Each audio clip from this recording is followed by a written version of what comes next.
Arsenal ng Imus.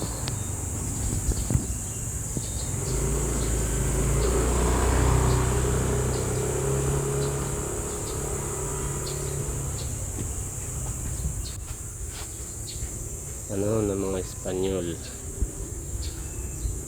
Sa pook na ito noong 1896 tinatag ng Tsinong Panday na si Jose Ignacio Paua na naging general noong Himagsikang Pilipino laban sa Espanya at laban ng Pilipino-Amerikano.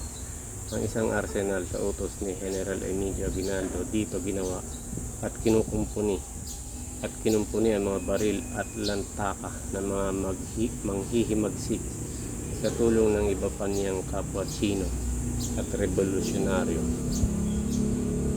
National Historical Institute, 1998. Imagine yung mga gumawa nito, lahat patay na. Oh, yari.